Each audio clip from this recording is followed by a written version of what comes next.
Bago nga umuwi si nanay ko ng Mindoro ay nag-advance celebration na nga kami ng Mother's Day. At dito nga ay nagpabili na nga ako kay Ate Maya ng cake dahil nung tinanong ko nga si nanay ko kung gusto niya bang kumain ng cake ay nasaan daw naman yung cake na yun. At hindi na nga rin kami nito lumabas at nagpa-order na lang din ako kay Ate Maya ng Chowking. Dahil nung nandito nga si nanay ko ay hindi nga namin siya masyadong nailabas at umuwi nga kami nito sa Bicol.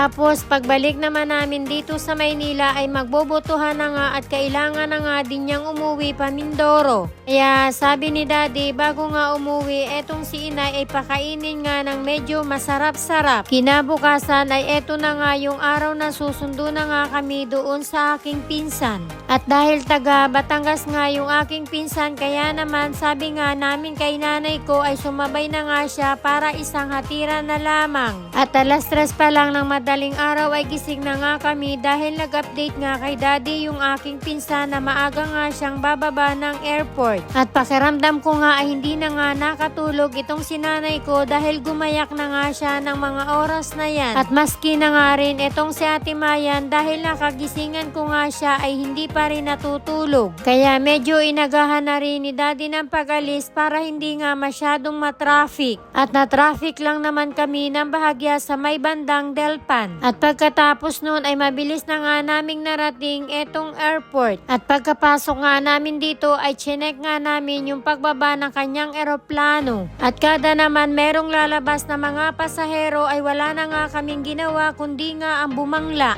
At hinahanap nga namin yung nakakulay dilaw at dahil yun nga yung isinend niya kay Daddy na nakakulay dilaw nga siya ng suot. At sa loob ng 2 oras namin paghihintay ay eto at dumating na nga siya. At dito nga ay sinalubong na nga siya nitong kanyang anak na bunso at pati na nga rin itong si Inay. At nag-bless lang etong si Ate Mayan pati na nga rin etong aking pamangkin at sila naman ni Daddy ay nag-shake hands. At syempre ako naman ay tamang video lamang. At habang papunta naman kami sa aming parkingan ay eto nga at panay nga ang kanyang kwento na late ng araw umalis yung kanyang eroplano sa airport ng Taiwan. Dahil yung alas 4 na dapat ay sundo namin sa kanya ayun pa lang yung pag-alis niya doon sa Taiwan. Kaya ayan at inabot na nga kami ng liwanag. At habang nasa biyahe naman kami ay nag-aya nga siya na magkape kaya naman eto at dumaan nga kami dito sa SLEX sa McDo. At sobrang namiss na nga daw niya ang kape dito sa Pilipinas. At dahil pare-parehas nga kaming mga kulang sa tulog kaya naman kape na lahat ang aming in-order at eto nga yung makakapagpagising sa amin. Pagkalipas naman ng 1 oras naming pagbibiyahe ay eto nga at nakarating na nga kami dito sa kanila at agad na nga siyang sinalubong nitong kanyang mga anak. At miss na nga siya nitong kanyang anak na bunsong babae dahil ilang taon nga siya doon sa Taiwan. At nagulat naman ako nang binuksan niya etong kanyang mga maleta at ang akala ko nga ay ang laman nito ay mga gamit niya yun pala ay puro mga pasalubong. At habang nakatambay naman kami sa kanila ay bigla nga itong nagyaya na sa labas na nga lang daw kami kumain ng aming agahan. At nagulat naman ako sa kanyang pagyayaya dahil nagpabili na nga siya ng tilapia at ang alam ko nga ay dito na nga lang kami kakain sa kanila. Pero pagkatapos ngang ihawin yung tilapia ay bigla nga kaming umalis at dito nga kami dinala sa Jupiter. At yung tilapyang inihaw ay dinala na lang namin dito sa Jupiter. At sa dami nga ng kanyang in-order ay nabusog naman kami at halos nga lahat kami ay nakaramdam ng pagkaeat. Maraming salamat sa paagahan at lalong-lalo na sa mga pasalubong. At pagkatapos naman namin silang maihatid sa kanila ay diretso na nga kami papunta dito sa pier para nga ihatid naman etong si Inay at saka itong aking pamangkin.